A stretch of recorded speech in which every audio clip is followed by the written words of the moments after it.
Drake got some new drops. Yeah, and I'm tired of talking about Drake, but it's like a consistent thing at this point in time. It's always something new with him. Lil Yachty versus, what's this girl name?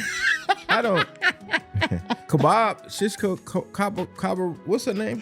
Oh, Karraboh, bro. So Hurricane Chris. The fact that that nigga name even has to come up is just And like... I'm gonna sit up for this one.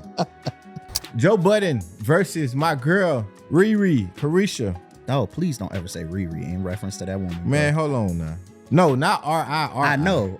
There is only one Riri. Caresha extending an invitation for ACT to go on to Caresha. Please stay away from academic. Please. I don't give a fuck what you do. You could twerk till your ass turn orange. Please stay away from academics.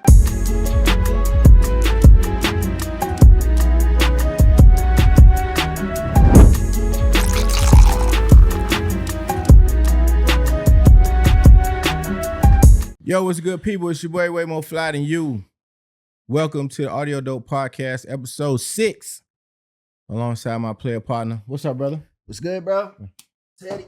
See, look, man. Let me tell you something. Your phone already on 7% now. It is, bro. But I be realizing when we be doing this little hand clap shit in the middle when we don't have guests, bro, my arm's short. So I be having to do work to like. Yeah, man. So what's good, man? Since we last connected, like how's your weeks been? What's going on in your world? It's been cool, man. I went to LA. That's where I was in LA for like 4 days. Nice. Maybe like a week ago. So Business, I was out there. Pleasure. A mix. I was out there really like kicking shit, going to a handful of sessions. Shout out my guy Felly, pulled up on him. Okay.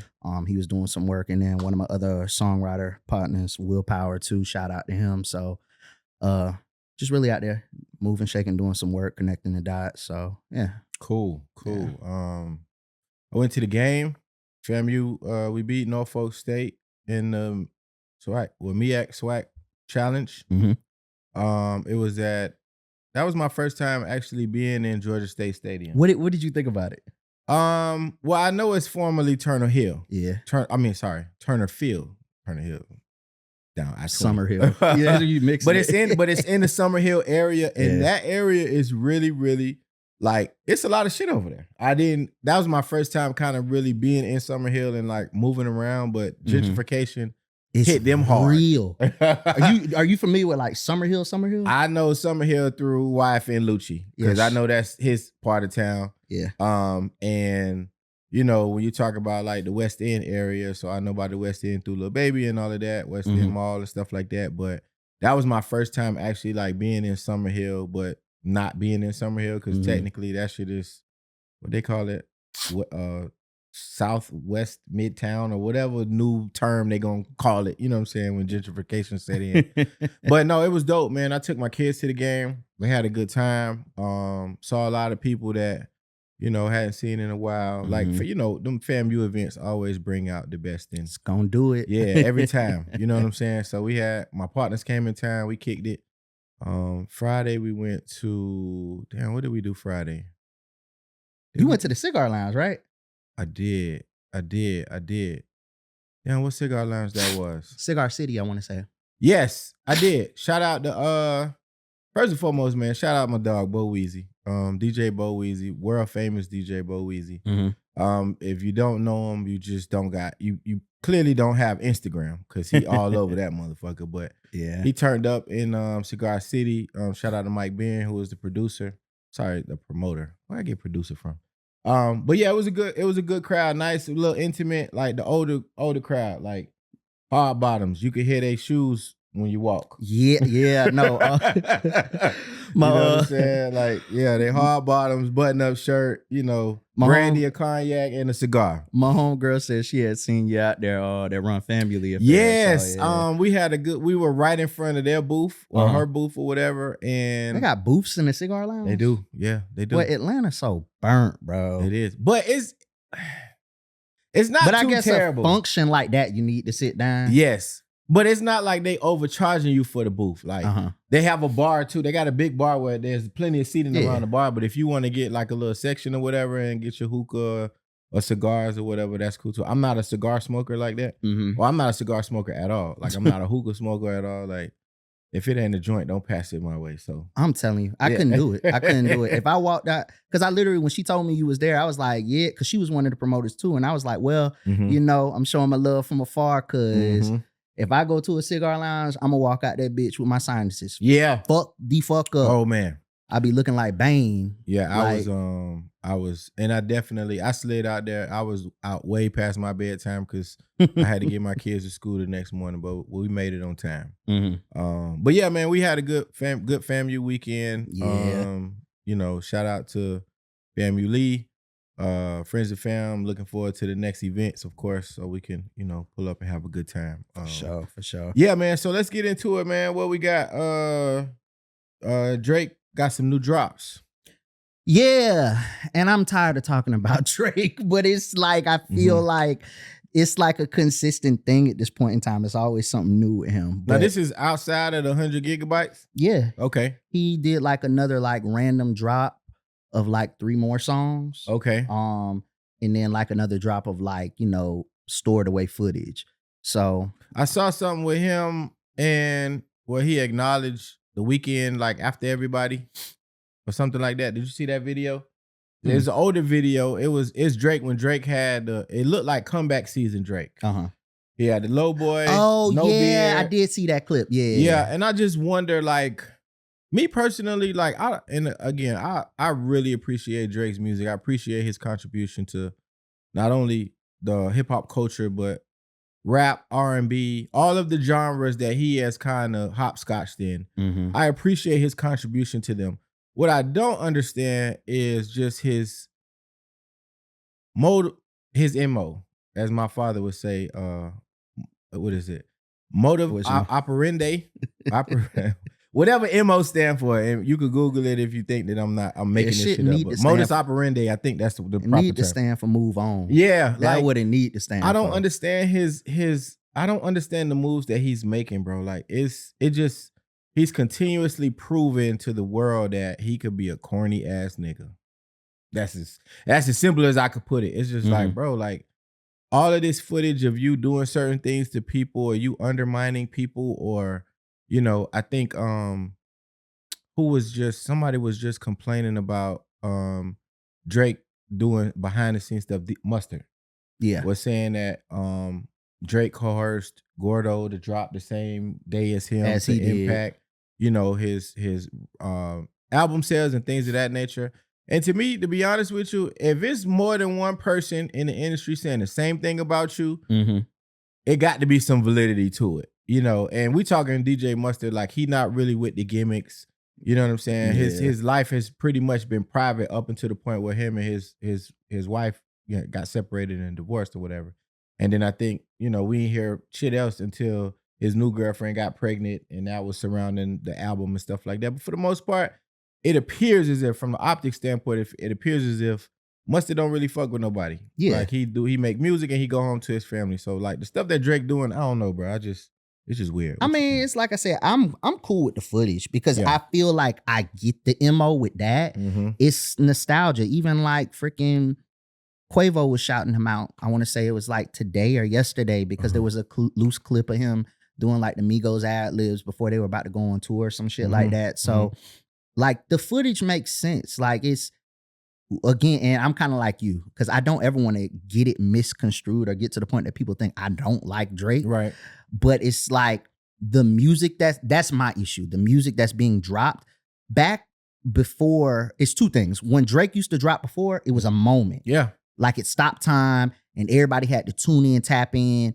And now it just feels like very passerby. Like I could do without, or like before, like I was tapped in to listen to a Drake record the minute it dropped. Yep. Now it's like I'll get around to it. And I don't, that's kind of like what it's creating for him. And then I also don't like the conversation that like, oh, because of the Kendrick situation, people are like kind of like on Drake, like as if the music that was put out by him prior to the beef wasn't like in a mixed bag form, like For All the Dogs, Certified Lover Boy, and whatever that shit was with 21 Savage. Like None of those albums were heralded as like great projects. No. Like they're like songs we like, but it's like a whole lot of filler. And because of that, like it's not nothing new. It's been like a consistent downturn when it comes to like the music he's been outputting. Right. It's not new. So I definitely would like to see him bring OVO radio back. I think that contributed to the moment that you just spoke about when Drake would release records. OVO radio would turn up, you know what I'm saying? When Nicki did Queen's radio, would turn like these are creating buzz around these releases is how you kind of get your foot back in the game after getting the shit slapped out of you by, you know, the big dog over at TDE. But for the most part, bro, I just want to see. I want to see less gimmicks. I want to see less, you know, passive aggressive, and just make the music and put it out, bro. You the biggest artist in the world. Still, you still the biggest artist in the world. Yeah, you know that's what true. I'm saying. So absolutely, to me, the gimmicks aren't required. Just put the music out, even if it's bad.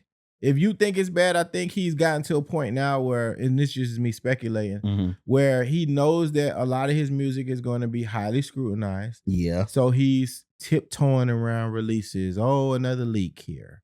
Oh, we put out, you know, a whole bunch of videos, and then there's 3 songs embedded in the videos. It's just like, bro, just put the music out. Like the Lotto, I like the Lotto record. Him and Lotto, I like that record. Yeah, you know what I'm saying? That's cool. It's cool. Cool. I didn't too much care for the Thug and the 21 Savage record. No, I didn't like that one. You know what I'm saying? But like Willie Joe said, give us some motivational music. Give us another God's Plan. Give us another, you know. I will say this, like, okay, no, I definitely am on the side of I don't think he needs to release any music. I was like, give us time to miss you. I've been thought that like prior to this beef. Point. Like, yes. It's just too much. Like, just step back. You're one of the greatest of all time. Yep. Like, and what you're doing right now is what I say is you're Jordan on the Wizards. You're Favre for the Jets. Yeah. You're one of the greatest of all time, but we're not going to forget you're fucking up the end of your legacy. Right. And that's why I just want him to just kind of like, just sit back, vibe. Him and his counterpart at Young Money, whose name I won't mention because they attacked the fuck out of me like a week or so ago. But I want those individuals to just park it for a while. Let us miss you, come back to us, and the music will be there. It'll be great. But for now, and lastly, because he one of those 3 records, he was going at like all the people that was attacking him in the beef. Bro, like we don't care anymore, bro. It's like you just let it go, bro. You can let it go. Yeah, move on, bro. That'd be all ego. Yeah. You know what I'm saying? As men, we have it, you know, and I can understand why you would not want to let up on somebody that was talking shit about you. I completely get that. You know what I'm saying? But for the most part, you still you that nigga. Yeah, and ASAP got a baby by the love of your life, so you'll never win. Let it go. You're not gonna win that. You're not gonna win that. You know what I'm saying? Like it is what it is. Take your L in silence. Go back, regroup. Just vibe, bro. And that's it. You know what I'm saying? Lil Yachty versus what's this girl name? I don't. Kebab, Shishko, Karraboh, what's her name? Oh, damn, Karraboh. Hey, I already knew it. You okay? So her name is Karraboh. Karraboh. Yeah. So okay, I'll tell you the part that I know and that I saw with my own eyes. So I watched a Safe Space podcast. I like Yachty and I like Mitch. Yeah. I think the clip that's circulating that kind of started all of this was the clip where Mitch was trying to explain to Yachty how he would try to convince or coerce somebody not to crash out. Like if his partner came to him and was like, yo, I'm about to go rob somebody. Mitch is saying, you know, hey, I don't think that that's the best use of your time. Don't really do that. You know, let's figure something else out. Yeah. On the Yachty side, he's like, well, you can say that because you got a partner that's rich. But how do you say that to somebody who don't really have that or that resource? What are you telling them to do other than that? And I disagree with that. So they got into this back and forth or whatever. If you actually watch the podcast, the clips that have been circulating do it no justice. It was a much broader discussion with that when Key Glock was on the episode. Yeah. And I just didn't like how Yachty was kind of trying to sun his man, like this your dog. Like, yeah. you know what I'm saying? So then that turned into, you know, the internet kind of getting on his head about his comments about how he was talking to Mitch. Mm-hmm. And then I guess the girl jumped in. Who is the? I don't even know who the girl is. So this the old nigga in me. So I'm gonna let you take that part over. I mean, well, for what you spoke on, like that's true, and I 1000% agree. Like, it's a way that what my biggest thing is you don't do that in front of. First and foremost, it's lame as fuck that that's how you thought about your friend. Very, you know, but that's one thing. But the secondary thing is why are we doing this in front of company? Yep. Why is this a conversation in front of company? Yep. And why is this a conversation in front of a camera for the world? Like, it just shows like true colors and how little you think of a person. Mm-hmm. So like when he was explaining himself and talking on Twitter, it's just like, you really can't talk yourself out of that, bro. Like that was a very lame move. Yeah. And it like matriculated over to fucking the situation with Karraboh. And I mean, I don't know what the truth is. Karraboh is basically, Yachty has like a collective or a label called the Concrete Boys. Okay. And they're off of QC. Okay. And it's I want to say it's 3 dudes and Karraboh. She was the girl. But she didn't date either one of them. Nah, she ain't date nobody. Okay. No, Mitch's ex is the girl you're referring to that was spazzing on Twitter. I saw. Oh, that's not Karraboh. Nah, that's his ex. Okay. So she came to his defense. Yeah, she came to Mitch's defense. Got it. But the Karraboh situation, like they disbanded, I want to say Concrete Boys, or at least her from the group. I want to say it was like maybe like a month ago. And, you know, Yachty didn't talk too much about it, but he went live and started spazzing. I saw that. About the fact that, you know, it would be no her if it wasn't for him. You know, he wrote her rhymes. He dropped like one of the leaks, you know, for like one of her most viral records. But one of the main things that he said in the conversation that like sticks out to me is how newer artists misconstrue social popularity for streaming consumption. You know, because the clip where she responded is her performing at this show in Chicago, right? And she was like, you know, who said I ain't write my rhymes? Who said I ain't write my rhymes? And then the secondary clip was like a back shot from the whole crowd, and it may have been like 15 people there, and nobody was looking, like really paying attention. So, and if you look at her stream, because he said she's 900,000 in the hole. So the big thing is a lot of people know her name. A lot of people fuck with her, right? You know, but that don't mean people listening to you for real. Right. And that's really, when we break it down in the simplest form, right? He started a collective or / label or whatever. He's an investor at the end of the day. He's putting this together to grow it and make it go. And while it seems cool, your name's in all these different outlets and you showing she got to perform at Coachella with him and shit like that, right? That don't mean that people know a song by you. Right. You know what I'm saying? So that's one of the bigger things that he was speaking to. She's trying to play the card that she's being bullied. Yeah. Obviously, like none of us are in the camp, so we don't know what the truth is at the end of the day. But I absolutely believe he wrote everything for her. Yeah, for sure. You know? And it just speaks to where we are with like music. I mean, it's always been a product, you know, but it's like you're taking an individual with influence, throwing music on them, dressing them, pushing them out there, and it's being done prematurely. So when they fall on their face, it's just like, you know, what's going on? Right. I have a problem with how Yachty handled this situation just from an integrity standpoint. These your peoples. These your dogs. Like, I'm a firm believer in maintaining relationships. And, you know, the catchphrase now is cat crashing out. Everybody crashing out, on social media, right? This is your friend.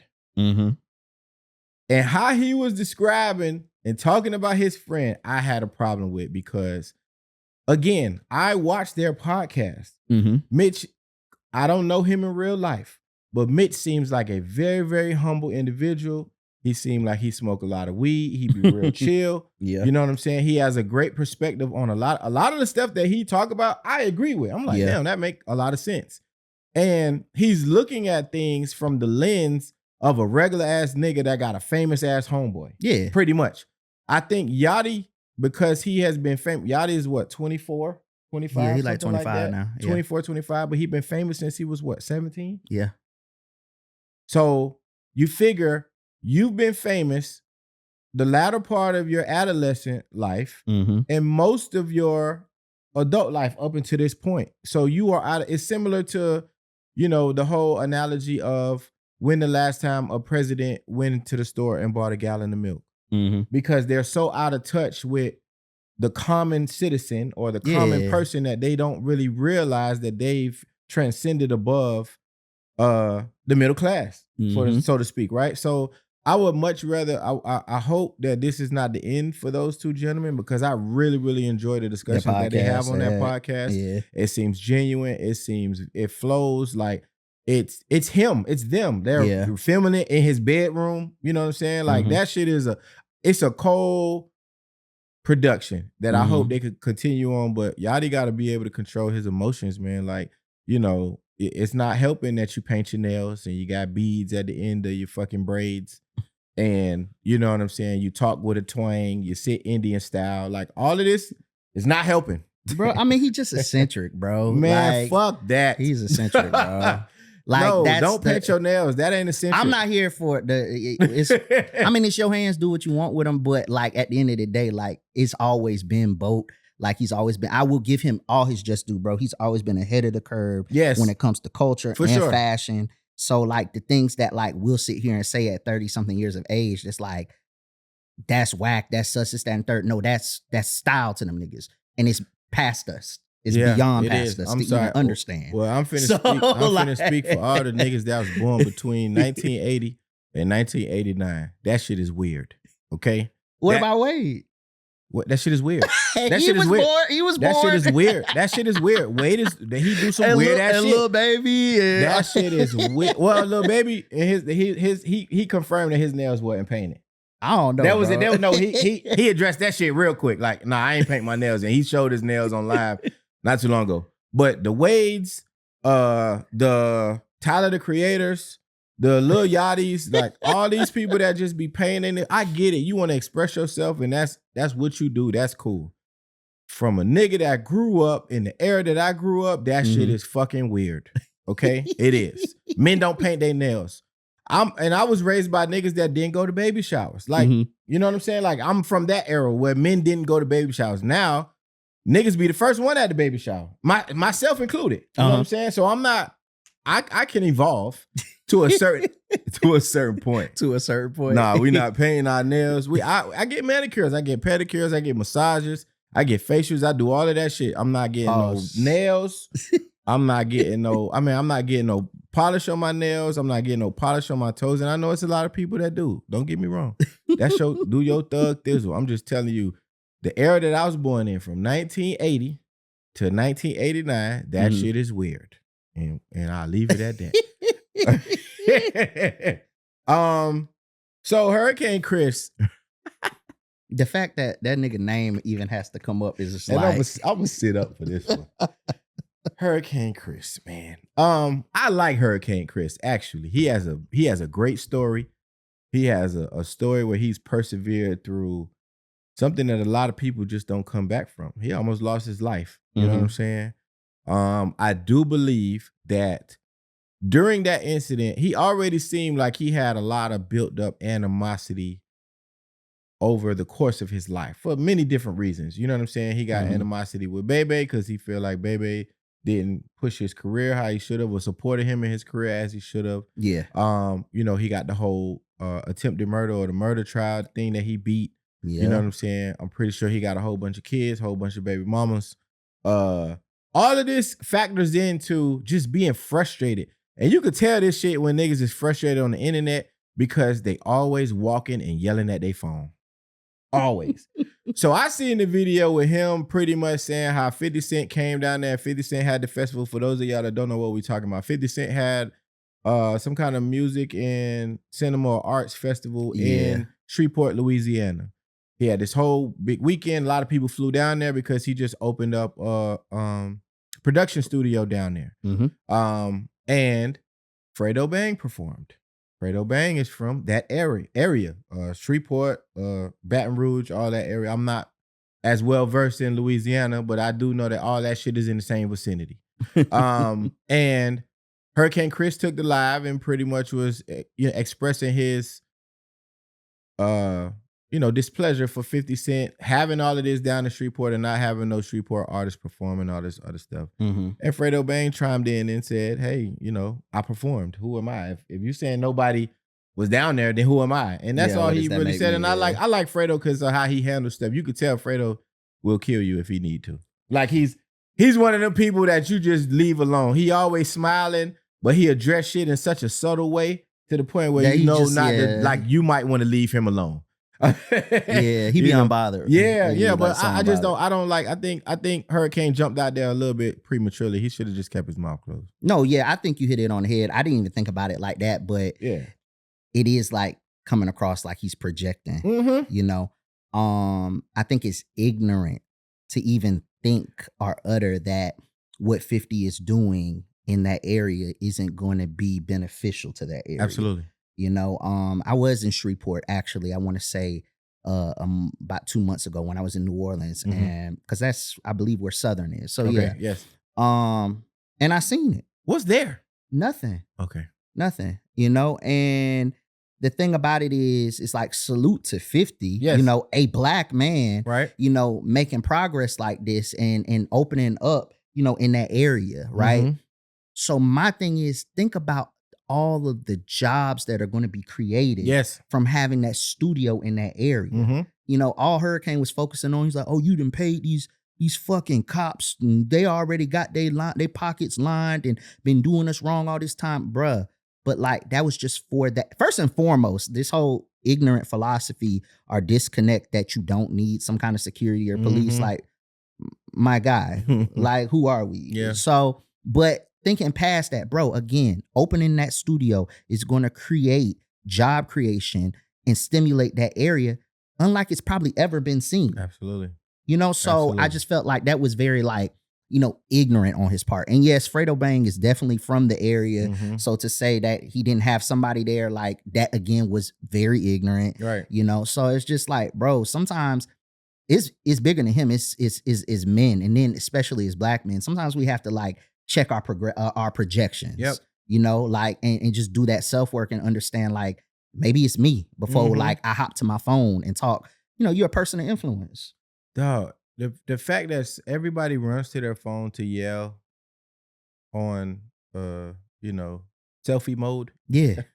it's wild. Bro, what the fuck are y'all doing? Like, take a minute, calm down, put the phone in your pocket, walk around, go outside, touch some grass. Touch some grass. You know what I'm saying? I'm a firm believer in calming down, take the cool off period. Calm down. Even if you are frustrated, there's a way to voice your frustration. And I guarantee you, the way is not on the internet. It's not. It's never on the internet. You know what I'm saying? It's so easy for you to get in contact with people. If you had displeasure with what 50 was doing, I'm pretty sure in that world, it's maybe 3 degrees of separation. You probably know somebody that can get in contact with somebody close to 50, and y'all can get on the phone and have a conversation. A lot of people just don't be wanting to have a conversation. They want to just jump on their phone, yell and scream and spit talk and all this other foolishness. And then the conversation happens, and then you come back to us like, oh, yeah, my bad. I just jumped out there. I was crashing out. Like, all of that can be avoided, bro. All of that can be avoided, man. So, and it was with the wrong person too. It's 50, bro. That's the worst. That's the worst person throwing a rock at God, bro. Like, you're not winning. Just and I'm not I applaud 50's contribution to not only cinema and music. As a person, I don't really fuck with him. You know what I'm saying? Like, just based off of a lot of the shit that he's done, it's a lot of allegations over he don't take care of his kids. His son hate him. Like, I pay attention to all of that stuff, right? And I don't know the story where his kids don't want to know, don't even care. But at the end of the day, like, character speaks for yourself. And if people have enough respect for you, for them to not go over to the internet and bash you, I feel like you a stand-up guy. Because if you got the respect that you command or need, people not going to the internet on you. No, they just not. You know what I'm saying? Because they know the consequences behind that, and they know that what they saying probably not even factual. You know what I'm saying? So It is what it is. Hurricane Chris, put your phone in your pocket, bro. Go touch some grass or something. Joe Budden versus my girl, Riri, Caresha. Oh, please don't ever say Riri in reference to that woman. Man, bro. hold on now. No, not R-I. I know. There is only one Riri. My fault. Risha. Sorry. We could do Risha. Don't ever. I want you to start off this segment and then I'll chime in after you because I watched the video. You watched the video of Joe? I watched it, yeah. I watched him. Well, you know that Joe, that's my like spirit animal, bro. Of course. So it's like, of course. I feel him on every like level in this situation. Like, so for those that don't know, it was a thing of LL was on the podcast. Yep. Joe Budden's extremely successful podcast. Yes. Brought him a plaque for Pump It Up Going Gold. And 20 years later. 20 years later, gone gold, right? And I didn't believe that at first. I actually went and looked, and it's very true. It was crazy. I went to RAA, the RAA certification webpage and looked, and it was certified August of 2024. And I was that's crazy. But I'm sorry to cut you off. Keep going. But nah, yeah, he brought him the plaque. They were, you know, he even like lightly joked about it, but you could tell Joe like appreciated it, you know. And it went up online. Yep. And Caresha retweeted it and laughed. Mm-hmm.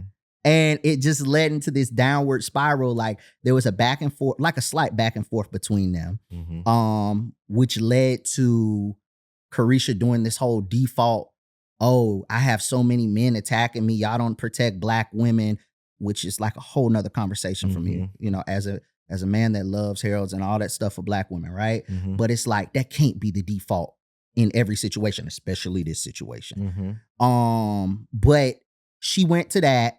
Then comes academics. Academics went completely off the handle. You want to talk about protect Black women and disrespect, like mine was in the right place because Joe did deserve defense in this situation. But the way he was speaking about Caresha, it's like it's act. It's unacceptable as a Black man to refer to her in the way he was referring to her. Yeah. But that was act. Then Joe got a hold of it on his podcast. And when I tell you, I could just so appreciate like the unbothered, slow dragging he did of Caresha, because it was so necessary, bro. It was so necessary. Right. How dare you open your mouth and talk about me when you're a part of an entity that's separated at this point in time, and one's trending up and the other is nowhere near that at this point, you know? And then just on some, just like, we're in the same industry, you know, these are all like our collective same accolades. Right. Like as a Black woman, how do you find humor in another Black man's success? Because a gold plaque is something that like people sit up here and will never attain. Yep. Never attain. 500,000 units. So hard units at that. Exactly. So what's comical about it? I don't get what you find comical about it. If you put more, you know, attention and emphasis and effort into your career as a solo artist, because that's what you are at this point in time, you know, maybe you could get one of these too, you know? But that's where it kind of left me at. Like, I don't think Joe was remotely wrong in his response. I definitely appreciate the professional high road, slow dragging he did of her, because she needed it. It's like, humble yourself, dog. Humble yourself. So, well, everybody, by now you all know where I'm from, right? And as a crib nigga, I'ma always protect the crib. I had a problem with Joe's response, although it was warranted, you know, because she picked the battle. My issue with Joe is that Joe sits on his very, very successful podcast, and he makes a lot of predictions. He makes a lot of assumptions. He talks about people. He bashes people. All of this is, and he may not use the word bash, but I use bash because of how the information is delivered. Joe raises his voice. He yells. He throws headphones. He throws a laptop. He throws his shoes. When he's speaking on certain topics that he's very passionate in. Yeah. A few people that have received some of that backlash have been Wu-Tang. Yeah. City Girls, Cardi. Cardi B, Ice Spice, Mm-hmm. you know, and granted, he is passionate about hip hop, music, all of that, and that's great. Mm-hmm. My issue with him is don't have selective memory. When you talk about people in the manner that you talk about them, you have to remember that people are going to remember that. Yeah. So there have been a ton of things that he said about City Girls and Caresha and JT and all of that. But the fact that JT just did his show and he said it in his response. Yeah. Oh, I'm team on the other side. Yeah. That's one. I didn't like that because now you're putting a divide into these two ladies and you don't know the what divide's there. No, hold on. Right? Yes, the divide is there. It's yes. there. But you don't know what they're doing behind the scenes to repair their relationship. That's the part that I don't like, right? That's one. Two, you laugh and you make jokes about other people. Mm-hmm. So if you're gonna do that, you have to also be able to take it, which I don't. You think saw his response, though, right? I did. He's and did claiming he not say that. That's what he claims, right? But there was a lot of personal attacks in the attack that wasn't supposed to be personal. On who? On Caresha. Like he attacked her career, right? He attacked the fact that she's about to get dropped. He attacked that she has no talent. She's the bottom of the totem pole. He said all of this stuff, right? And although that could be very well taken as a constructive criticism on her career, the fact that he said I'm already on team other side, to me lets me know that it's more personal than it is. I mean, of course, yes, right? there was going to be some personal to it. So for me, you know, you could defend yourself all you want to, and he's very, very sensitive about Pump It Up. I want him to just admit that. Because that is what everybody goes to when they talk about him. He's a one-hit wonder, you know, and they also talk about how he beat on women or he abused drugs and all this other stuff, right? And I don't really care about none of that because everybody has their own story. But at the end of the day, bro, you know, he got a lot of lip for women. A lot of lip for women. But he don't be having that same lip for the niggas. He don't talk about Wu-Tang because they beat him the fuck up. He don't talk about anybody else, like all of these rappers. He don't mention Migos and no more because they was finna be on his... That's what I'm about to say. How does he not have the same lip for men? He don't. When he sat there in the most culturally, like, we all know moment and showed his ass to the Migos in their face. He did, and he apologized. Okay, after the fact, but in the moment, he stood in the pain. But you better apologize because you know what is coming after that. Okay, but that was when the Migos were like scorching, bro. He stood in the paint in that moment. And then forget the Migos, he always got lip for Drake. Always. That's Drake, but they have a personal relationship. I'm saying. They used to because Drake looked up to him like everybody else. So my thing is like, nah, it's not just only the women he got lip for. Like Joe definitely be having smoke for a lot of people. He run that shit back. It gets perpetuated because it's a man and a woman. This not a protect black woman conversation that I'm having. I'm only saying I don't like when he walk back shit with the niggas, but he stand 10 toes down with the women. That shit look gay. I'm just keeping it a buck, bro. Because when he talk bad about men, the only other people that he talks about and stands 10 toes down is Rory and Mal. Because he fell out with them. Yeah, they had a fallout. They had a falling out. So I think he doesn't care to, you know, really, really repair that relationship. Even his back and forth with Gilly and Wallow. Yeah. His back and forth with Charlamagne the God. Like, he walked back a lot of shit. I want everybody under the sound of my voice to know that I love Joe Budden.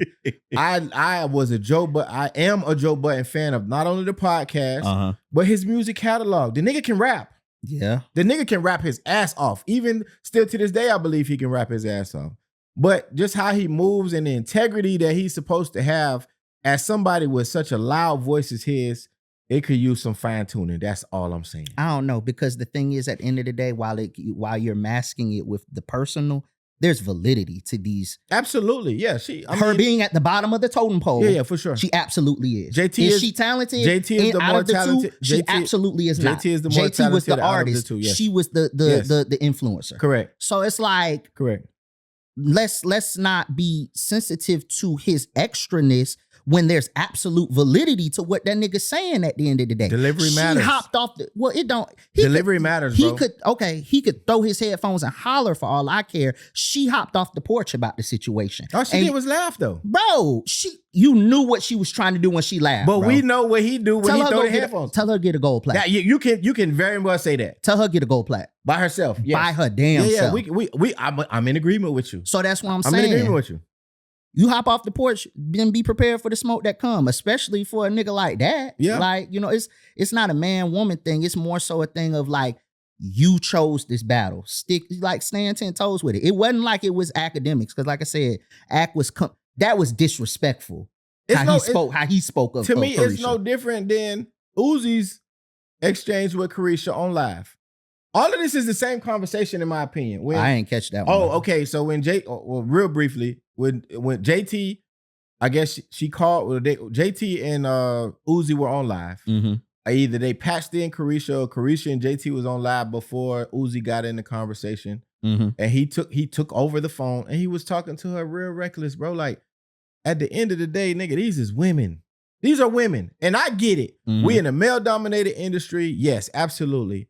But how you speak to women matters. Absolutely. How you speak to women matter. And to me, the intelligence or the wit is behind you being able to constructively chop down a woman without disrespecting her. And he did that for the most part of his response. That's what I was about to say. He did that for the most part of his response. But I do believe that there's something else under that because it wasn't all constructive. No, there was a level of personal in it. But because at the end of the day, sensitive about he wasn't pump it up shit. Okay then. But Pump It Up is a It's a classic song. It's a classic song where people love to find a joke in that record. Like, that shit is a classic record, bro. It was featured on what? It's synced in several movie soundtracks. The Ringer. Yeah.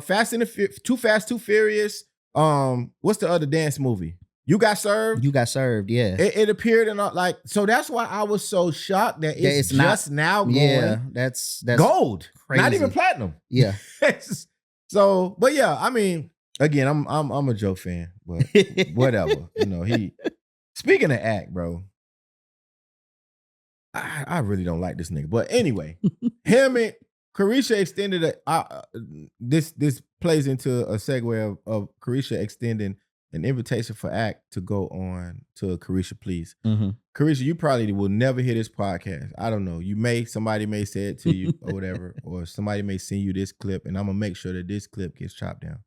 Please stay away from academics. Please. I don't give a fuck what you do. You could twerk till your ass turn orange. Please stay away from academics. I don't believe that conversation will be productive because he's already expressed his disdain for you and the Diddy situation and City Girls and Santana and all this other shit. He is a nigga that just needs to be punched in the face at least twice. Yeah. At least twice. He is. A bit more than that. So again, you may never hear this podcast. Hopefully somebody that's close to you follows me and thinks that I'm funny and may show you this clip. Stay the fuck away from DJ Academics. I think he's a cancer to the hip hop community. He's a cancer to the media community.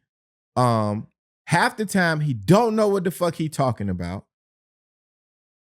I don't even know if this nigga is a DJ.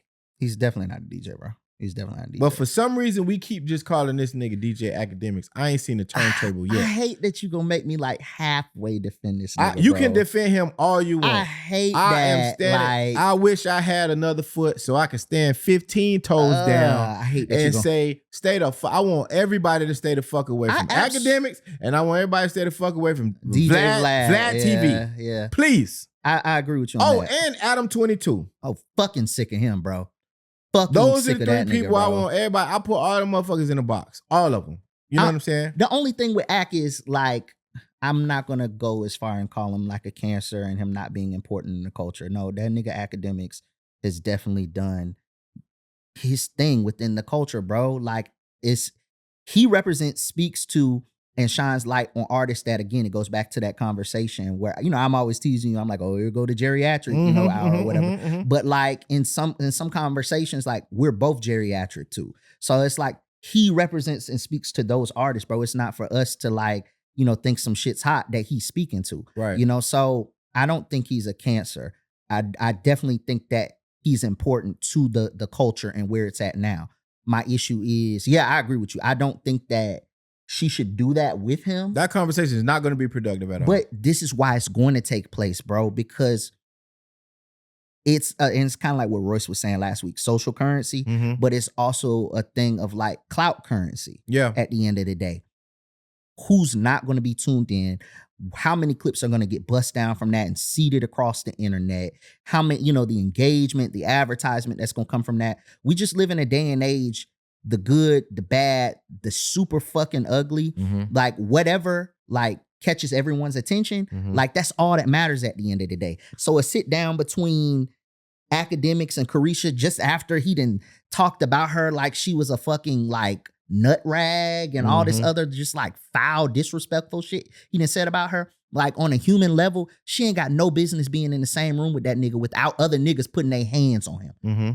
But at the same time, it's money to be made and they don't give a fuck about none of that. Yeah. There's no morality that coincides with compensation at the end of the day. It doesn't matter.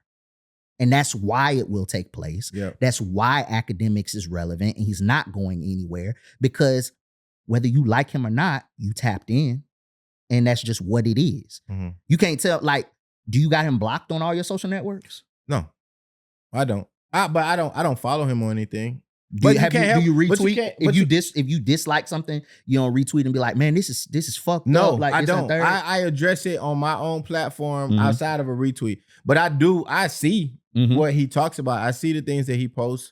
I saw the clip where he was talking about Kendrick getting ready to release something. Which he don't know nothing about. You know what I'm saying? He's not tapped into that I saw side. the clip about, it was another clip that he just posted about, damn, what was that? I can't remember. But it's been going viral. You can't help but to see. You can't help but to see what happened. And that's why I said I can't knock his influence because he's earned that right. Now, the way he conducts himself, the way he talks about people, and he's a nigga that's not out and about. He's in his bedroom. And then don't even get started on all this like sexual assault DV shit. Oh, yeah. Oh, my God. I didn't even get there. Because I read that whole thread and I'm just like disgusted. Fuck like hands. Like somebody need to break that nigga like head off. For sure. Neck. Like it's like the fact he's Teflon at this point. And I'm not saying that it's a good thing, but it's like, how, like fuck being canceled. Like how ain't nobody never put their hands on this nigga? Like after seeing those threads, those court statements, and there being visual evidence of that girl being, I don't like saying the word, but you know what? Like at his crib, like, oh, his time is coming. It's like his time is coming. Bro. Like I really feel like he's on borrowed time, bro. Like I can't go as far as saying that he's Teflon because I mean, look at what happened with Diddy. Everybody has their day. Everybody does have. Everybody has their day, and I'm not wishing jail on him or Diddy, but these are very, very nasty allegations and claims that people got on y'all. And Diddy, I'm shocked at that. Academics, I definitely could see him doing some shit like that because he looked like he ain't had pussy since pussy had him. You know what I'm saying? Absolutely. So it's like. When weirdo niggas get money and they get a little bit of attention, they still weirdo niggas at the core. They still weirdo niggas at the core. Yeah. So like that's all I got to say on him. Like I don't really care for him, bro. I really don't. And I never met the man. Don't never want to meet him. Don't care to meet him. But you know a weirdo nigga when you see him. I mean, absolutely true. You know what I'm saying? You know a weirdo nigga when you see him. So I want to jump into because I know we running short on time. But the Complex 50 best rappers in Atlanta list. First and foremost, how you feel about the list? That's one. That's one. Two, who do you think was left off of the list that should have been there? And three, do we think that the list is there any validity to the list?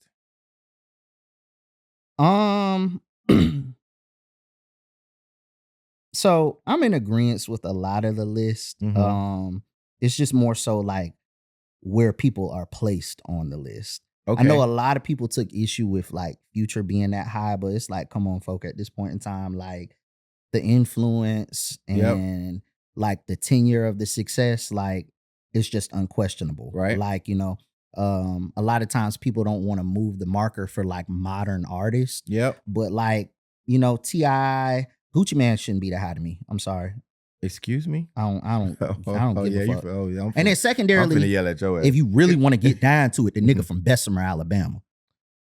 We're gonna do that. And I'm gonna do that. And I'm Okay. always gonna do that. But okay, I'll let y'all have Gucci Man. Okay. But if I'm gonna let y'all have Gucci Man, I'm not putting him at number 4.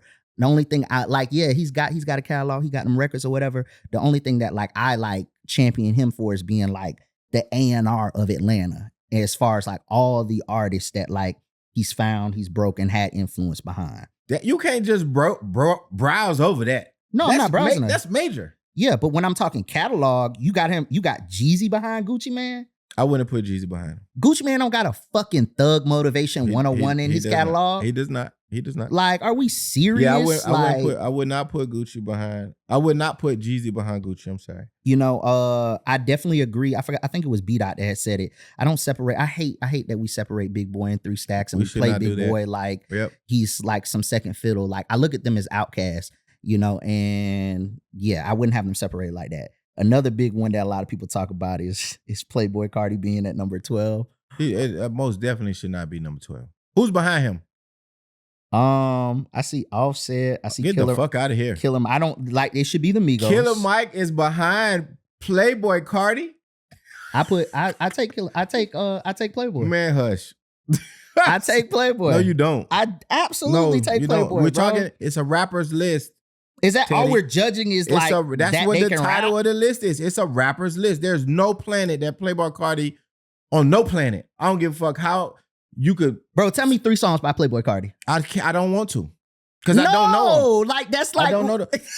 It's a rapper's list. It's not an artist list. No, does Playboi Carti? I just sat here and talked about Gucci Man, and you were like, "Well, how can we skate over his influence?" No. But I agree with you though. I said I don't. So if you agree on that, then you have to agree on Playboi Carti's influence. He does not rap better. He does not. Jeezy raps better than Gucci, which is why I said I don't put Jeezy behind Gucci. Mm-hmm. Playboi Carti does not rap better than Killer Mike or anybody else after him. He absolutely doesn't. You're right. But it's a rapper's list. His cultural influence as an artist from the city of Atlanta far supersedes Killer Mike. So you are out of your fucking mind. Absolutely, bro. Sure. Absolutely, bro. Not. And it's love to Killer Mike, but let's not do that, bro. So let's have the conversation. When you talk about Killer Mike's contribution to Atlanta culture, he's a business owner, multiple business owners. He's a record label executive. Mm-hmm. He's part of one of the, if not the greatest group, the greatest collective. What record label? Run the Juice. I think that's it. They Run the Juice is a group. They're no. They have this. It's they're a record label. So who's the artist on the label? It's him and LP. So but he's just them. He is still, but Run the Juice is still touring. They're still active. Right? All right. He's a part of one of the greatest collectives that music has ever seen. Organized Noise, Dungeon Family, all of that, right? You got Bankhead Seafood. You got Swag Shop that's in literally State Farm Arena, bro. Like that's major, right? Because we talking culture. Haircuts and barbershops are culture. He got one of the most popular barbershops in Atlanta. And he raps his fucking ass off. He just won a Grammy for Best Rap Album. Don't even fix your face to challenge a nigga from the west side of Atlanta, Mechanicsville to be exact, winning a Grammy for the best rap album that was released last year. Playboi Carti does not have a best rap album ever in his life. And he won't. So no, I do not put Playboi Carti in front of no fucking Killer Kill from the Ville. Are you crazy? Adamsville, not Mechanicsville. I apologize, Killer Mike. Don't shoot me. He's from Adamsville. No. Playboi Carti does not deserve to be in front of Killer Mike or the next 5 people that's behind him. Bro, no. I'm not going, bro. Like, I know y'all niggas love Killer Mike, bro. And I love him too, bro. It ain't nothing but respect, bro. But y'all niggas love to play Here we go with the geriatric hour. Y'all niggas love to play Playboy Cardi like he ain't. What is his favorite? Do you know how many what's his most famous song? His biggest record. Biggest record is that In New York I Merely Rock. Oh, that okay. That's like him. And that may not even be the biggest record, bro. It might be. Because he was on. He got a record with Ye and that just went number 1. So that's what I'm talking about, bro. Like, so, pause. I'm so sorry to cut you off. I'm gonna just read the 5 people that come after him. Okay. Say the Migos. Don't put the no. Quavo. Just say it's Offset. So Playboy Cardi was 12, right? Mm-hmm. So Offset was 13. Killer Mike was 14. Quavo was 15. CeeLo Green was 16. Jesus Christ. CeeLo Green was 16. Jermaine Dupri is 17. Bro. What are we 18 is little. Get the fuck out of here. What are we gauging, bro? What are we gauging? So now Jermaine Dupri is a better rapper than Playboy Cardi? Yes, Ain't nobody ever said Jermaine Dupri is a great rapper. Playboy Cardi does not have an iconic producer, songwriter, like all that, but a rapper? Are we serious? Life and Times is a classic album, bro. It's a classic album. You can't deny that. Playboy Cardi doesn't have one classic album. Die Lit is a classic album. No, it's not. Don't do that. You still can't even name 3 songs from Playboy Cardi, and I guarantee you it's a lot of people that watch this that can't name 3 Bro, I guarantee you there's a lot of people that can, bro. Are we Playboy serious, Cardi is not like that. I'm sorry. Millie Rock was cool. Millie Rock was cool. Bro. You know what I'm saying? I practiced it in the mirror a couple times. It was okay. No, when you could even look at the catalog of the 5 people that come behind him, he will never be that great in music, ever. That's cap, bro. Like, y'all niggas play Playboy Cardi because, I give you this. Like, he's not the greatest rapper under the sun, bro. And what I'm going to do is, and for me to not speak from an ignorant standpoint, I'm going to just go to his top songs. So he was on Type Shit with We Don't Trust You. What's Magnolia? That's the In New York I Merely Rock. Okay. Carnival. Hold on, what's Carnival? That didn't even come up on here. That's absolutely on there. Carnival is number 3. Is it Carnival? Yeah, that's the Vultures album. The song that went number 1 with him, Ty Dolla. Yeah. Oh, that. Okay. Oh. I've heard that song. It's okay. It's okay. That's Kanye's song, though. It's Kanye's song. It's Kanye's song. I bet, bro. Whose song is it? Teddy, whose song is it? Cool shit, my nigga. I'm just asking. I'm asking a question. That's Kanye in 2024, bro. The record's more about the people that are on it than it is Kanye West. So basically your argument is Playboy Cardi is a better rapper than Killer Mike. That's not my argument. Okay. Never no. Okay. It's not a better rapper. That's the list. That's not the list, bro. Because you arguing with me about Jermaine Dupri. If that's the list, he's a better rapper. And Gucci Man, like, are we serious? He's a better rapper. If that's the case, JID would be in the top 5.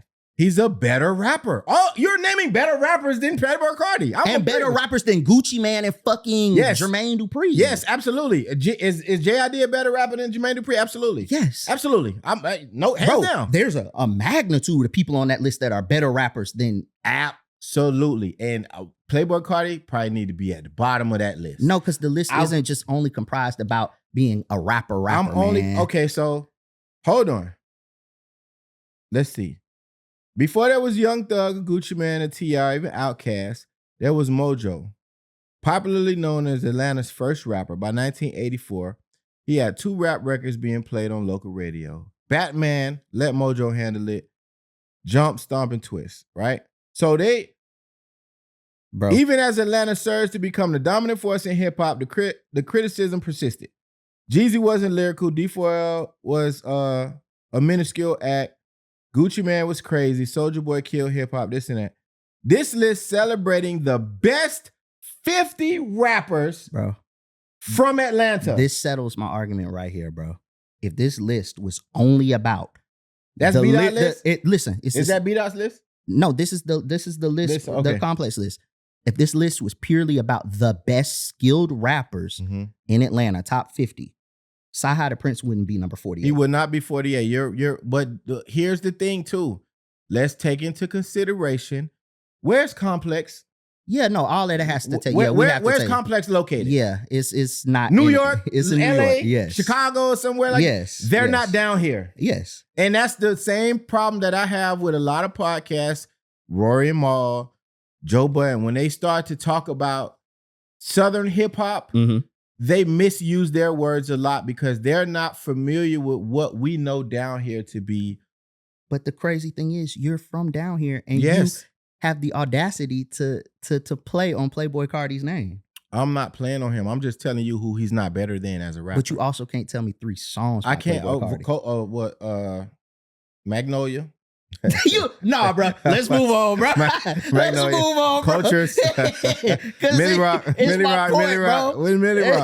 my point, Get the fuck out of here, bro. Trying to tell you, Sahara the Prince being 48 is egregious. That just lets you know how stupid this list is. No, it's not, bro. Because at the end of the day, like when we speak about Atlanta's best, we're not just speaking on the skill of the artist as a rapper, bro. Artist. Like, to me, do you know how important these people that are on that list are past just rapping ability? I do. But change the title of the list. I mean, it's hip hop. They're rappers, bro. You like that's what it's gonna be. I want you to change the title of the list because when who does the hottest? That's Hot 97. Hottest rappers in the game. Who used to do that? It was MTV used to do that. MTV used to do that, but they used to do hottest rappers or hottest rapper, not best. Yeah. Or they'll say greatest artist of all time, encompassing everything that is involved in being an artist. Style, lyrics, technical ability. You know what I'm saying? It's just too literal, bro. No, but you have to be. You don't have to be because they're all rappers. When you make a list like that, you have to be as objective as possible, and you got to stay within the box that you're titling your list. When you make a list about the city of Atlanta, don't put no fucking Playboi Carti in front of Killer Mike. Don't you ever do that shit again? You absolutely will, bro. That's coming from like elder statesmen, bro. Yeah, he just had some success with the Grammys. All respect, doing love, but it's like we not gonna play like Playboi Carti ain't been on a run like he will never get a Grammy. Career, bro. I'll tell you that, bro. You know how many people don't have Grammys? I know, and he won. So that's not the Nas. I think Nas just got one, but Jeezy, he did. Like, you know how many great legends never got a Grammy? Yes, so that's never a point of conversation. It should be when you talk Southern hip hop, though, because the community of people that have Grammys in the Southern hip hop world is very small. It's very small, very small. And Killer Mike is one of them niggas, and he should not be behind. And Killer Mike should never have a Grammy over Jeezy. He shouldn't have a Grammy over Rick Ross. Like are you serious? He makes great bodies of work. Does he have a TM 101? Yeah, Monster. Let's keep it moving. What's the next subject, bro? Yeah, because I know you don't remember Monster. I know you don't remember Monster. And all day I know you don't. No, that's the only song you know. Like, I got it. Cool. I remember all that, bro. Like, bro, y'all niggas Monster is a classic album, shit, bro. Monster is a classic album. It's a classic album. Is it That's another thing for a subject for another day. Y'all niggas in this word classic, we can talk about it. Because y'all abused the fuck out of it. This nigga just said Monster is a classic album, bro. It is a classic album. It is. It is a classic album. It was reviewed as a classic album by two dope boys. How many mics it got? And hold on, we gonna settle this shit right now. I don't give a damn. I think it got 5 mics. I don't give a damn if God gave it a 6 mic. That don't make the shit classic. Come on, bro, you can't do that. Like we have metrics in place. I can't do that, bro.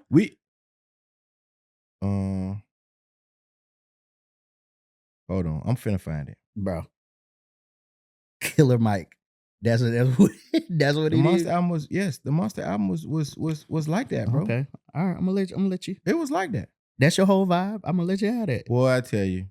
See, when we get into these discussions and you bring up people like fucking Playboi Carti. Because it has to be brought up, bro. It does have to be brought up, but people are in the places that they're in for a reason because they're not better than the other people that we're talking about. Now we going to like, the lineage and this thing. No, bro. He's just not a better rapper than anybody that I just named. That came after him. He's right, but a lot of them people don't have the influence and reach that Playboi Carti had. And I think you and I get into this discussion because we let idiots at Complex dictate who the best rappers are in Atlanta, and they don't even fucking be there. I mean, yeah, that's part of the issue, but at the same time, that's majority of the issue. We can't miss over the issue that it's always going to be an age conversation, a relevancy conversation, bro. Like you literally just sat here and say you didn't know 3 songs by Playboi Carti. He can be on the list. We can Millie Rock at the No, cookout? it's not even just a song, bro. I'm talking about the importance to How is the he modern culture of new artists that are coming up in Atlanta and have been coming up in Atlanta. The whole alternate sound, bro. You don't have a Trippie Redd without Playboi Carti, bro. Are we serious? Like, you don't have half these like Lil Uzi and Rolling Loud stages and like, bro, the alternate rap sound. Like, you don't have none of this shit without Playboi Carti. That's awesome. But what do we have? What do we have? Like, if you remove like Killer Mike's composition, like from last year? Or from like over the past year, couple of years. We're removing real rap from Southern hip hop. That's what we're removing. I mean, and it's of necessity. It needs to be there. It has to be there. But just because it's there doesn't belittle what Playboy's influence is to the culture. I'm okay with him being on the list. You just don't like him because he can't rap for real. No. I just don't like him because he should not be in front of nobody that I named. That's all I'm saying. He should not be in front of nobody I named, especially not no fucking Lil Jon. Now, Lil Jon can't rap, right? But when you talk about, so you want to introduce alternative sound and hip hop or whatever, do you know how big crunk music was? Do you know how big that was? I know. In Atlanta alone. It was bigger than Atlanta, bro. In Atlanta alone. We felt crunk in Florida. So you mean it? So if we talking influence, right? Yeah. You're going to put Lil Jon, who is not only transcended from crunk to snap to now he do house music, like he is transcending hip hop. So we just gonna overshadow that for Playboi Carti introducing a nigga like Trippie Redd. Yes, bro. I just mentioned Trippie Redd because I know you know who that is. I went into talking about other people, like you gonna be like, who that is? Man, yeah, I don't. You just called Karraboh Karina Boo. Whatever the fuck she is. Much power to you, sweetheart. But I don't know. Don't know you. All right, man. Yeah, that was healthy. That needed to be said. I want to discuss Urban Decay, right? The current state of mainstream hip hop. You put that on the docket, and I kind of want to get your opinion on where you were going with that. I put down Urban Decay because it was like it's been a conversation I've been having like over the past like week or so with a lot of people. I looked at the Billboard's like top 200 that had just, well, not top, the 200. So that was like for the albums, right? Tiff, like super dope, big Tiffany Ballard, entertainment lawyer, she had posted it on her account. And I was like, damn, like there's 0 urban projects in the top 10. And, you know, I was having a conversation with shout out Lex, shout out Neff, the other day, and they were like, well, it's not like we have that many, like, you know, where's this music being played? You know, we don't have artists of that degree like that are making that. And I'm like, well, you know, over the past few weeks, you know, we just had Lotto just drop a project. No cap, he's a big artist in his own right. He just dropped, like, you know, it's a couple other ones too that I had listed, but it's like, we don't have like, and then that was the other point, being at the game on Sunday or Saturday, whatever day it was, being at the game. And you know how synonymous it is when it's marching band season that all the big records are played. And I heard Not Like Us. We all knew that we were going to hear that. That was a duh. Right. But the only other like modern song I heard Norfolk play Good Good by Usher. And then we played Made for You or Made for Me by Money Long. But when I speak of Urban Decay, like, it's just the fact that we don't have that many mainstream records or mainstream success for a genre that we always like, you know, stuck our flag in talking about. It's like, it's the number one and, you know, everybody wants to be like this, that, and the third. And then I see, you know, Post Malone abandon it, do this whole country album, move 250,000 units first week. And then I don't see another urban album until it's like No Cap at number 14. Or, you know, Lotto, I thought her project was really, really good. You know, that's what I say. I think it was really, really good. But it moved 29,000 units first week. Yes, it's a game of posts, not just the first week sales that only matter, but like what can you do after the fact? But still, I just expected more because I think she's like our Nicki at like this day and age, like, you know, a Southern like Nicki, like, you know, and I know they beef and people gonna hate to hear me say that, but it is what it is. Like, so I'm just speaking to like the lack thereof mainstream success. Like, it just not only in hip hop, you're just saying mainstream. I'm talking about hip hop, Okay. and not even just hip hop, just urban in general, Okay. hip hop and R&B. I got you. It's crossover success into the mainstream world. It's like the lack thereof. Yeah. We live in a lot of niches. Like, shout out to Lex again. Like I said, he was talking about like, I forgot who the artist was, but I said, oh, like we were talking about like Ken Carson, Destroy Lonely. These are like Playboi Carti artists, right? They're hugely successful, but they live in a niche world, just like how we love Larry June, right? Yes. But Larry June ain't got no fucking #1 nothing. No. At all. Right. Album may never hit no top 10, 15, 20 on nothing, right? Mm-hmm. This ain't to put him down because we love Larry June over here. We pro Larry June. But it's like we've gotten comfortable living in spaces where we have niche. Kill me for saying the word, however it's wrong. No, niche. Yeah, you're right. We got comfortable living in this space where we have niche success, but we don't push for the bigger record. What's his name said it? Tricky. He's like a huge super producer. He used to do a lot of stuff for Beyonce and them. Oh, it'd be with The Dream. Yeah. Yes. Tricky Stewart. Tricky Stewart. There we go. Yeah. He was talking about artists being afraid or not pushing for that bigger record, just being cool with the vibes or whatever. And that's when I'm talking about Urban Decay. I'm not saying that the genre is in a bad place and like, we don't have great artists and great musicians there, but we just don't have them big records or big success like we used to. Yeah, I agree 100%. And I think the focus of our major artists is off, right? We're no longer tapping in with the super producers. So super producers being your Pharrells, your Dr. Dre's, your Neptune. I say Pharrell, but I mean the Neptunes. Timberland, you know what I'm saying? Just Blaze, like our producers that were synonymous with making those hit records. Like now, for us to get an anthem, you know who got to drop? DJ Khaled. Khaled has to come around and piecemeal get 10 artists on one song, do his old promotion around, oh, this is the biggest album of the year God did. He gonna go on his rants and his promo runs and all of that other stuff. And you're going to get a big record because he's going to put the biggest artists in the room with the biggest producers and produce the biggest record. I don't even think that's the case anymore. We're not in I don't think we're in an anthem space, to be honest with you, anymore. If you want to be true and peel it back, because since you mentioned his name, yes, Khaled signed to Def Jam about a year and a half ago. And it's not over my head that he dropped 2 to 3 songs with his super friends that I'm so tired of, like those records. But he's dropped 2 to 3 records and none of them produced. Yeah, they didn't. We're not in a anthem era anymore when it comes to urban. I was only bringing that up to say that he has been the curator of getting artists that can make those big records together, right? But we're in the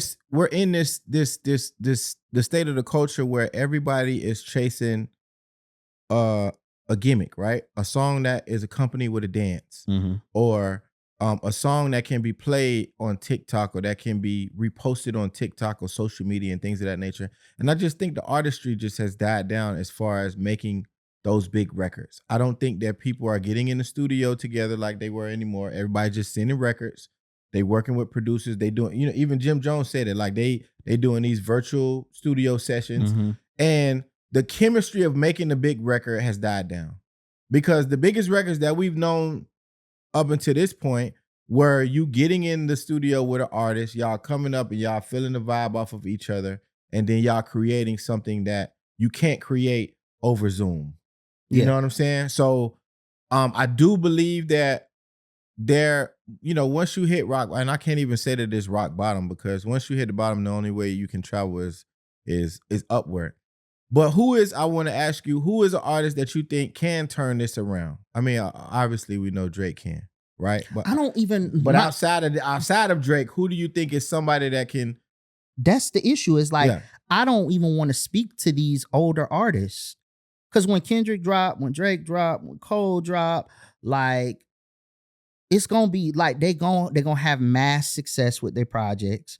Like we're talking about people in SZA, like we're talking about people who have had like a longer tenure. Like I'm talking about the newer artists. Like and we're not getting it from them. Like, and I don't know whether to blame the artist. I know you said, it's the lack of artistry and chasing gimmicks.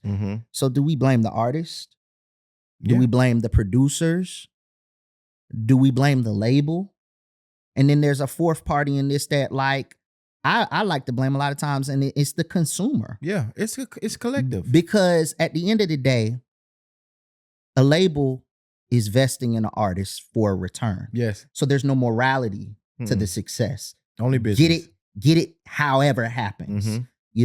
So therefore, the artist that's trying to recoup and find success, they're going to do whatever possible to make sure that they have said record to produce, to bring back that money in, to take care of their label situation. Yes. Us is the consumers, which these days we dictate a lot. The power in the consumer is far more these days, right? But the consumer is in a space where it's the younger age is fickle. And then you have people like around our, like we just said here, like you don't even know three Playboy Cardi songs, let alone his artists. Yeah, I don't. You know what I'm saying? Or like not even him, Honcho. Like these are people that are moving like, around right now, right? But it's like who's consuming this music, and it's like, why are they fickle and things are broken? I do think that things are very oversaturated. Like, and I don't believe that everybody should have the authority to make music. But because of distribution and being able to, upload, put things out, everybody, you want to be a rapper today, you could go on, it's called Band Lab. Get you a microphone, rap, and put and log into DistroKid, TuneCore, CD Baby, and put you out some music today if you want to. Are you an artist? Are you a rapper? I mean, yeah, technically. Bro, Sunny Digital said it, bro. I can't find, if I had the time to find a tweet, I would say it, bro. But the way he broke it down was about everybody having the ability to make music and distribute it is basically putting us in that place where you got niggas on a court with professionals that say they're professionals. Yes. So now it's just mixing the view on things. And he was very spot on with it. Like, it's just, don't get me wrong, I don't know what the answer is. I do think that like we're in need of a reset. I don't know how the reset's gonna come. It gotta be one of the top dogs. You know what I'm saying? It has to be. I mean, if you really look at it, our last big smash record was what? Not Like Us. Can we agree on that? That was this year, yeah. So you got that. Before that, I mean, Lotto dropped some smashes. You got Big Energy was huge. You know what I'm saying? Last year we had All My Life. That was a big record. That was a big record. What was before that? What's the record with 21 and Cole? Enough? No, a lot. A lot was a big record. Yeah, and that's even in rap, but even in R&B, like we had Made for You by Money Long was a huge record. Scissor Snooze. But even with Scissor Snooze, like I love it. It's great, but like no, Snooze is the R&B song. Let me not do that. I'm thinking more about like Kill Bill. She has like a more alternate sound to that. But like, Snooze and I See You by Coco Jones, the LMA record, Booed Up, like, so we have like, that was huge. That's what I'm saying. Like we've had some hip hop and R&B songs that have crossed over, but it's just not as plentiful as it used to be. And, I definitely think we're in need of a reset. How that reset's going to come about, I don't know. I agree. But yeah. I agree. So the artists, man, y'all get y'all shit together. And none of that murder, op, kill shit. And like, I hate to be like that guy because I don't be caring. Like, I get like hip hop is a representation of day-to-day life, but it's like, it's so oversaturated to the point it's tired. At this point, the whole murder, op, kill, like, type of rap shit. And that stuff is never going to like carry over into a mainstream space. Like, we have one-offs, like Get It Back in Blood was a record that was like that crossed over, but Dirk was already like successful at that point in time, so, but all like the other people, like I ain't finna mention all these other artists, like younger artists, but it's like, it's stuff that like will never see a mainstream space. Right. It's cool in the hood. It's cool in like certain sectors, but it doesn't do justice for the culture and moving it forward as a whole.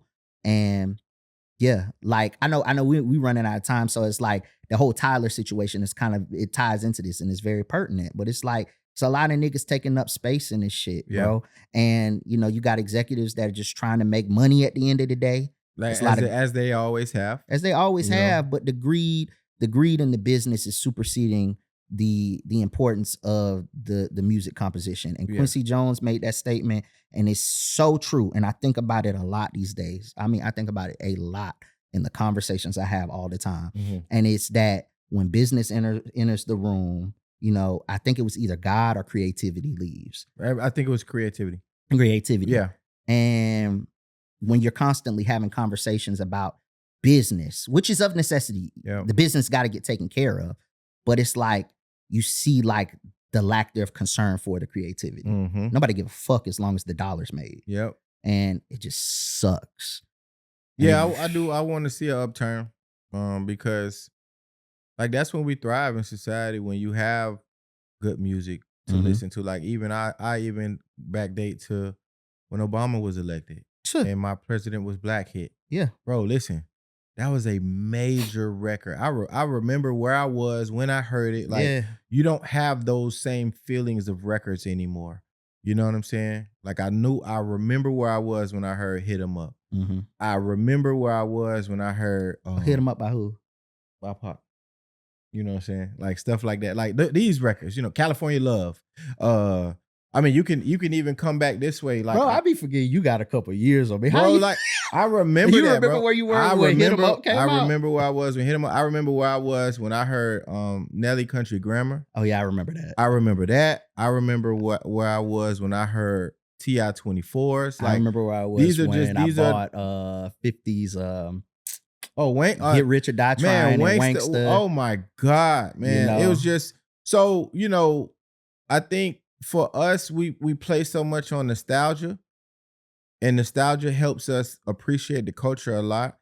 But a lot of this too is an attribution to just this microwave era that we're in. Everything is moving so fast. Yeah. Everything is based on a 60-second clip or a 90-second clip or a 30-second clip. Even the introduction to Vine started all of this shit. Vine was what, 7 seconds? Yeah. So you gotta be funny, you gotta be attractive, you gotta be talented in 7 seconds. Then it grew to 15, then it grew to 30, then it grew to 60. And we just socially conditioning ourselves to want to move on fast to the next thing. Yeah. And that's also when you were breaking down who all was to blame. And you mentioned the consumer. Yeah. That's where the consumer comes into play at, in my opinion, because we're not giving the artists enough praise for their creativity. We just, soon as motherfucker drops something, I heard it classic, or that shit trash. When we hearing when the next one, nigga, it just came out 2 hours ago. You don't even know the hoops that people have to jump through to put out a record. Oh my God! At the end of the day, oh my God, y'all don't even understand. So yeah, man. Shit you said, right? And we're gonna go ahead and wrap up, man. You've been pretty busy this week, brother. I've been busy. Yeah, you've been busy. You've been busy. So you tweeted, you said that if her toilet seat loose or broken, she is absolutely for me. Smirk face. If you know, you know. So describe a woman who got a loose toilet seat. For those that are listening to us that may not have painted the visual in their head that I just painted. Are you in the crowd? Yes. That particular demographic of women made me who I am today. Okay. And I'll leave it at that. A woman who has a loose toilet seat, yes, or it's broken, being for me. So it speaks to the magnitude and gravity of a woman's ass. If they have a lot of meat back there, it's gonna cause some disruption on them screws and handles on the toilet seat. I'm with you. So if I'm in a new client's house and I go to utilize their bathroom and that seat, is off the rocker, Boy, I'm thanking God because you just might be the one for me. Like this man said client too. I hope everybody caught that. I'm at a new client's house. Oh man. I'm here to help you repair your toilet seat, and you know what a man knocked that bitch off the groove, I'll knock you right back in the groove. So yeah, a woman with a loose toilet seat is absolutely for me. I love y'all. Yes. Shout out to them with the loose seats. You was busy your damn self, bro. Yeah, I was. So the one I had to settle on, and this one was the one that went crazy. You tweeted, I'm gonna keep it a buck. Oh shit. I want to see Patti LaBelle naked. All right, I knew you was gonna do that. I want to hear you. Preface it by saying, I absolutely agree. Yes. Okay. All right. Absolutely agree. It's because it's a few on that list, and if you visit that tweet, all right. So let me just tell you where my mindset was with that. There was Patti LaBelle came across my timeline. That wasn't just a random. Mm-hmm. I never just tweet random shit. Like I'm never just sitting around thinking about, being intimate with Patti LaBelle. I don't want anybody to think that. However, there was a picture came across. Patti LaBelle has been a fine ass old lady for a long time. Okay, back when I'm talking about in the singing days. Back when she played Dwayne Wayne Mama on A Different World, a lot of people don't even remember that. That lady was fine, okay? Mm-hmm. She has been fine for a very, very long time. And I'm the type of person, I like bust. I like, chest areas, right? Mm-hmm. It's a few of these women that's on my list. Decay Harris. Oh, yeah. Decay and Friday too. Kim Whitley. Yeah. I used to be like that about Queen, and then I saw her on that clip. You ever seen her naked? Who? Latifah. No, I was like that about Queen Latifah. I was like that about Queen Latifah. And I was never like that about Queen Latifah. I was very disgruntled. Like me and her got the same titties, so it don't do nothing for me. Shit. Like, I'm sorry. But it's a few on that list for me, bro. Like they just, they up there, and you kind of just wonder, like, what it look like. You know what I'm saying? That's all it is. It's just, maybe a sick fantasy that I may have. Shaka look like should be a good time. Shaka Khan. Yeah. You know what I'm saying? Like they up there. Jill, goddamn Scott. Oh my Lord. How you listen? Jill may never hear this episode. Yep. May never hear this podcast. Jill Scott. But I got a microphone just like you got a microphone. Like we could figure something out. Man, it's some of them up there. Takara used to be on. She was working. Listen, we ain't got enough time. But she was working out at Planet Fitness one day, bro. Right. And I noticed, I kept looking over. All right. And I was like, God fucking damn. Takara. But the old Takara. She didn't lost a little too much weight for me now. Takara, but yes. Yeah, definitely Takara. Absolutely. And at one point in time, I ain't even gonna do it. No, we're gonna wrap up. I say that. But listen, man, thank y'all again for checking out Audio Dope Podcast. Follow us on all social media platforms. We on YouTube. We got the shorts jumping.